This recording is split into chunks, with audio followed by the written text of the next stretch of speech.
Oke, hari ini gua mau ngomongin tentang human life value. Jadi kalau misalnya ada yang bertanya tentang apa sih human life value dan gimana cara ngukurnya. Nah, di dalam video ini gue akan bahas tentang income protection. Gimana caranya kita bisa memprotek income yang kita punya. Pakai ilustrasi atau gambaran supaya gampang dimengerti aja. Nah, jadi misalnya nih ya, kita sekarang hidup di umur, anggaplah misalnya 20 tahun ya, sampai usia produktif nih. Usia produktif tuh biasanya sampai di 60 ya. Kita ngomong usia produktif itu 20 tahun sampai 60 tahun. Oke, jadi di usia produktif 20 sampai 60 tahun. Anggaplah misalnya kita mulai income-nya adalah misalnya di 20 juta. Kita punya income 20 juta per bulan ya. Ini per bulan gitu. 20 juta. Nah, gimana cara kita ngitung human life value ya? Kita hitung human life value. Jadi kita hitung misalnya dengan kondisi skenario yang ini ya, 20 tahun, income-nya 20 juta. Nah, kita lihat usia produktifnya sampai 60 kan. Kita kurangin 60 dikurang 20 sama dengan 40 kan. 60 kurang 20 sama dengan 40. Nah, rumusnya kalau kita mau ngitung human life value-nya itu adalah dengan menghitung 20 juta gaji dikali dengan usia produktif sisanya, just 60 dikurangin 20, kita kali dengan 40 ya. Ini kaliannya 40 tapi kita kali dulu sama 12. Ini kan hitungannya 12 itu 1 tahun kan 12 bulan ya. Kita hitung 12 bulan kita kali dengan 40. Nah, ini. Nah, keluarlah. Hasilnya kan berarti sekitar 9,6 M ya kan? 9,6 miliar lah. Nah, inilah human life value-nya gitu. Nah, tapi di dalam berkehidupan ini kan ada, kita nggak tahu ya, ada kondisi macam-macam gitu. Nah, inilah kurang lebih angka 9,6 M yang kita akan pakai ke beberapa kebutuhan gitu. Misalnya apa? 9,6 ini bisa dipakai untuk apa aja? Misalnya kita pakai untuk kebutuhan hidup ya kan.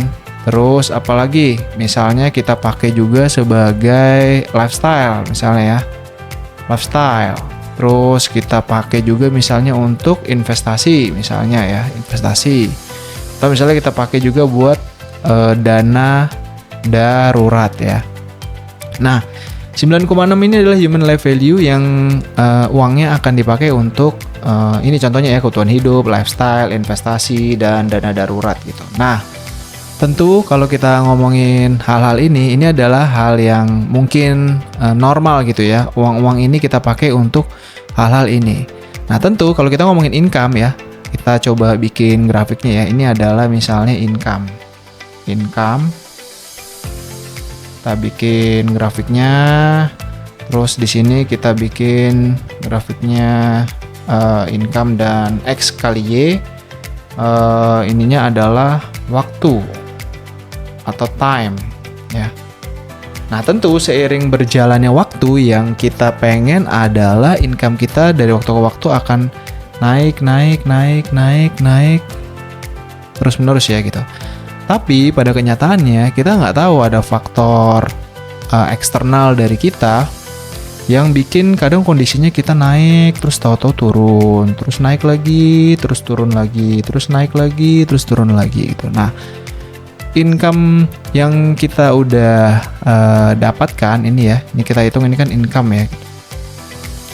Tapi kan kadang karena kita maunya naik, ada aja nih hal-hal yang bikin mungkin kondisi di luar bikin kita jadi income-nya turun gitu. Bahkan harusnya naik jadi turun gitu. Nah, ini kan turun mungkin ada faktor expense-nya mungkin terlalu banyak sehingga menyebabkan minus lah ya gitu. Jadi kan kalau kita dalam kehidupan sehari-hari ya kita nggak tahu ya ada kejadian apa gitu. Ini ada income, ini ada expense yang berlebihan sehingga income-nya tuh nggak nutup, bahkan income-nya turun tapi expense-nya tuh terus berjalan dari waktu ke waktu gitu. Tapi kan kita lagi-lagi ya banyak hal yang harus kita breakdown dulu misalnya dari hal ini. Nah, dari hal ini kita coba ya turunin lagi income itu sebenarnya dari mana aja gitu nih ya. Standar misalnya income dari apa sih? Misalnya gaji ya. Gaji. Terus apalagi misalnya ada bonus ya, kalau teman-teman kerja pasti biasanya ada bonus, kalau nggak ada ya udah nggak apa-apa ya, sabar aja dan berdoa, kali aja nanti ada rezeki lain gitu. Atau ada juga misalnya apa, dividen ya, dividen. Kalau yang punya saham pasti dapat dividen tuh atau bagi hasil gitu. Nah terus kalau misalnya expense-nya tuh apa aja? Ini tulisannya agak berantakan, sorry ya teman-teman. Ini expense itu apa aja sih? Misalnya ada ya tadi ya, yang ini nih ya. Ada kebutuhan hidup, ya kan? Tuhan hidup. Terus ada lifestyle. Terus misalnya ada unexpected ya, event ya. Ini unexpected event tuh misalnya kayak ada ada kejadian orang meninggal, kita harus nyumbang, orang nikah, melahirkan, handphone hilang, handphone rusak, TV rusak, plafon atap bocor, hujan rumah bocor, motor hilang, dan lain sebagainya. Ini kan kita nggak bisa atur ya. Selalu ada aja nih expense yang harus kita keluarin untuk menutupi kejadian-kejadian tersebut gitu. Nah, tentu inilah yang kadang-kadang kita nggak bisa duga gitu, bahwa ini jadi turun gitu. Expense-nya jadi lebih banyak, sementara income kita cenderung stuck, nggak naik sesuai ekspektasi kita gitu. Jadi banyak hal yang harus sebenarnya kita detailkan dalam kehidupan sehari-hari, terutama terkait keuangan ini ya. Nah misalnya gitu, ada kita ngomong kan income itu berarti kita adalah orang yang produktif gitu. Nah tapi kan kadang ada hal yang bikin kita tuh jadi nggak produktif lagi gitu. Nah itulah hal yang kadang-kadang bikin hal-hal expense-nya turun, terus kita jadi nggak produktif, income-nya jadi turun, jadi nol, bahkan bisa bikin jadi minus gitu. Nah, keadaan yang seperti ini ya, minus, itu bisa didefinisikan juga sebagai improduktif gitu ya, improduktif. Nah, apakah hal-hal yang masuk ke dalam kategori improduktif ini gitu? Nah, kalau kita ngomongin improduktif berarti kan kita nggak bisa produktif, kita tidak bisa menghasilkan uang gitu, kita tidak bisa mendapatkan income, banyak hal gitu. Nah, tapi dalam kasusnya ini ya, misalnya improduktif ini kita bagi lagi menjadi 3. Nah, hal yang menyebabkan kita improduktif, satu misalnya meninggal dunia ya. Ini kalau udah meninggal dunia otomatis ya udah hilang aja semua kan. Hilang aja, ini semua nggak bakal ada nih income kita nggak akan dapat karena kita udah meninggal dunia. Terus yang kedua misalnya cacat total tetap. Nah ini cacat total tetap itu nggak bisa bikin kita jadi produktif kan. Misalnya kehilangan kedua mata, kehilangan kedua tangan, kehilangan kedua kaki, itu kan kita jadi tidak produktif gitu. Apa yang bisa kita lakukan pasti akan macet lah gitu. Kalau misalnya kalian sebagai seorang fotografer, misalnya kalian punya kamera, punya alat-alat, mikrofon dan lain-lain misalnya ya, terus kameranya rusak atau mikrofonnya rusak, kalian pasti bisa kan cari alternatif income yang lain gitu. Tapi kalau misalnya kitanya yang ternyata nggak bisa, kitanya udah nggak bisa produktif ya. Kalau mesin atau kameranya tadi dalam kasus fotografer misalnya itu rusak, kita bisa cari alternatif kerjaan lain. Tapi kalau kitanya yang rusak, kameranya nggak rusak gitu, otomatis nggak bisa kan kameranya nyari income sendiri gitu. Jadi tentu ini kaitannya dengan tadi ya, cacat total tetap, kita nggak bisa ngapa-ngapain gitu. Atau yang ketiga ini masuknya ke critical illness. Ini penyakit yang yang kadang kita nggak duga tapi tahu-tahu muncul aja gitu. Critical illness tuh kalau yang teman-teman belum tahu lebih ke kayak misalnya cancer atau kayak stroke atau misalnya penyakit jantung atau Alzheimer, dan ya pokoknya penyakit-penyakit yang kayak gitulah yang bikin kita memang jadi nggak produktif gitu. Nah, karena kita nggak produktif dengan 3 hal ini, ya udah kita nggak mungkin dapat income kan. Kita udah nggak mungkin dapat income, kita nggak bisa ngapa-ngapain lagi gitu. Mungkin satu dari sekian yang bisa tetap melakukan sesuatu dan produktif dan menghasilkan gitu. Tapi kalau kita udah ada di kasus yang ini ya, ini produktif, kita udah nggak bisa ngapa-ngapain lagi. Otomatis ada hal yang harus kita hitung lagi nih, apa yang harus kita lakukan sebenarnya. Apakah kita harus punya uang simpenan, apakah kita harus punya dana darurat misalnya. Nah, maka dari itu dengan adanya improduktif ini, kita harus lebih paham nih gimana caranya supaya proteksi kita tuh terlindungi gitu. Nah, mungkin kalau misalnya teman-teman mau cek ya, riset apakah benar improduktif itu benar disebabkan oleh 3 hal ini, teman-teman boleh chat GPT aja tuh, atau Gemini, atau Claude, atau apapun lah itu sumber, atau mungkin cek di WHO apakah yang menyebabkan orang jadi improduktif. Itu 80-90% itu bilang pasti 3 hal ini nih penyebabnya gitu. Nah, bagaimana caranya supaya kita income yang sudah tadi kita hitung ini itu tetap terproteksi gitu. Mungkin gue mau coba kasih gambaran atau skenario kali ya.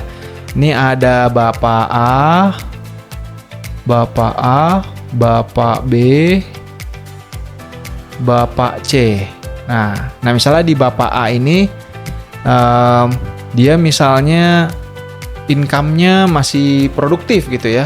Misalnya bulan ke-1, bulan ke-2, bulan ke-3. Nah, ini di bulan ke-4 ternyata dia terkena ke CI nih atau critical illness ini ya. Ini yang tadi nih, yang critical illness ini.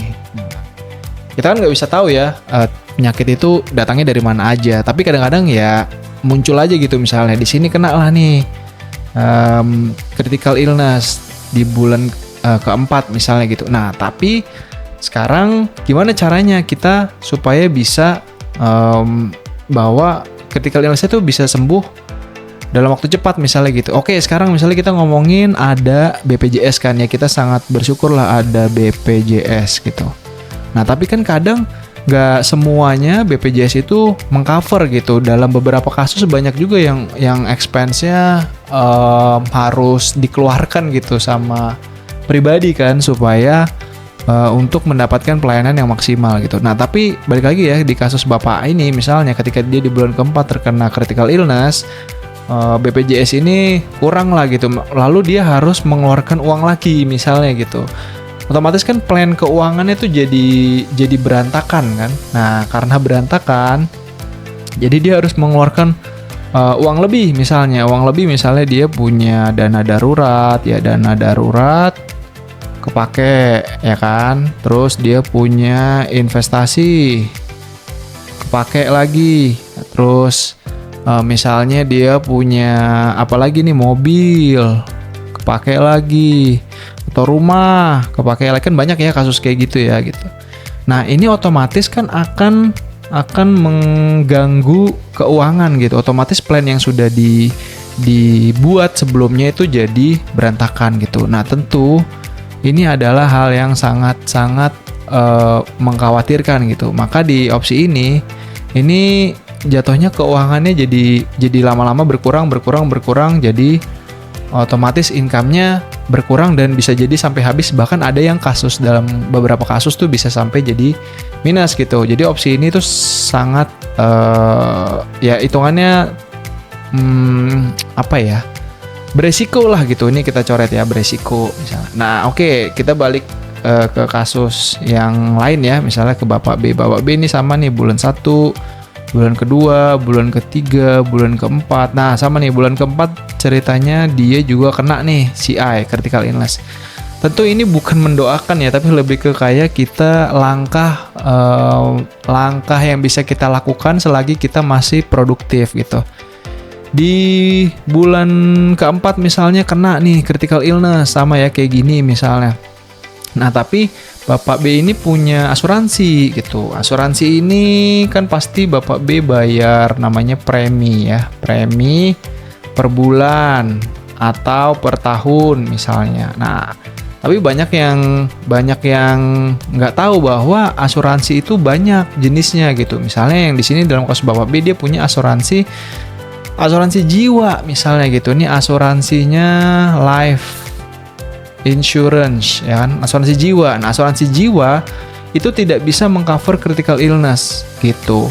Nah, life insurance itu akan cair kalau orangnya sudah meninggal kan gitu. Nah, makanya banyak hal atau terkait asuransi yang mungkin banyak orang-orang tuh belum paham lah gitu, atau bahkan ada yang resisten sama asuransi, kayak ngapain sih pakai asuransi dan lain-lain. Nah, makanya di video ini kita akan bahas semuanya, justru protection untuk income-nya sama terkait sama insurance function itself ya. Jadi misalnya di sini Bapak B punya asuransi, ternyata sama nih dia juga pakai ini BPJS juga untuk yang perawatan. Terus di sini dia juga punya asetnya tuh sama nih, kepake semua.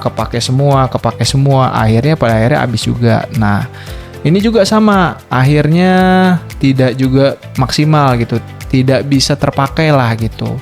Nah, Bapak C ini misalnya pada bulan pertama, bulan kedua, bulan ketiga, bulan keempat, dia juga ada nih, ternyata dia kena penyakit juga, critical illness gitu. Nah, tapi si Bapak C ini dia punya insurance untuk kesehatan gitu. Jadi karena dia punya insurance kesehatan, maka si critical illness tadi itu bisa ditanggung gitu ya, tanggungannya sampai 1 miliar. Inilah yang masuk ke income protection. Jadi semua yang terjadi di Bapak C ini akan tercover oleh insurance ini. Jadi semua yang ada di sini ya, yang tadi ya, mobil, investment dan lain-lain, itu semuanya terlindungi. Jadi plannya tetap bisa jalan. Jadi income yang sudah jalan selama ini, atau bisa jadi aset lah ya, aset yang sudah punya itu tidak terganggu sama sekali. Jadi Bapak C ini punya asuransi kesehatan.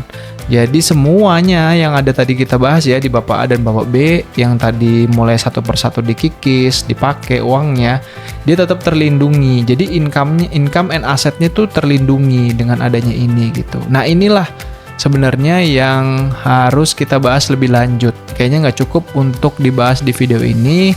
Nanti gue akan bahas lebih lanjut lagi terkait detail insurance dan kaitannya sama income protection ya. Mudah-mudahan sampai sini teman-teman pada paham.